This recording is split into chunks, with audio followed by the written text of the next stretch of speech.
ఇక Shankar Vilas bridge railway portion తొలగింపు పనులను కేంద్ర మంత్రి పెమ్మసాని చంద్రశేఖర్ పరిశీలించారు. కూటమి ప్రభుత్వం వచ్చిన తర్వాతే రైతుల సమస్యలు పరిష్కారమయ్యాయని అన్నారు.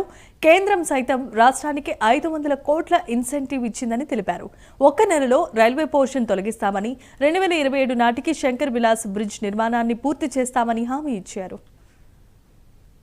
గవర్నమెంట్ ఇన్సెంటివ్ ప్రోగ్రామ్ అది కూడా మీరు పూర్తిగా చేయలేదు. మేము గ్రామ సభలు పెట్టి 2,79,000 గ్రీవెన్సెస్ క్లియర్ చేస్తే అప్పుడు మేము సెంట్రల్ గవర్నమెంట్ దగ్గర నుంచి 500 కోట్ల రూపాయలు ఇన్సెంటివ్ తెచ్చుకున్నాం. ఇందులో క్రెడిట్ చోరీ అనేది ఏమీ లేదు. మీ అసమర్థత, మీ నార్సిజం, మీ బొమ్మ ఉండాలనేటువంటి ఒక నార్సిస్టిక్ మెంటాలిటీతో మీరు చేస్తే ప్రజలు మీకు విధమైన తీర్పు ఇచ్చారు. ఇది వాస్తవం. కాబట్టి జగన్మోహన్ రెడ్డి గారు, మీరు పాస్ పుస్తకాలు ఓపెన్ చేసి క్యూఆర్ కోడ్లు చూపించడం కాదు, పాస్ పుస్తకం మొదటి నుంచి చూపించండి మీ బొమ్మతోటి. అప్పుడు ప్రజలకు వాస్తవం తెలుస్తాయి.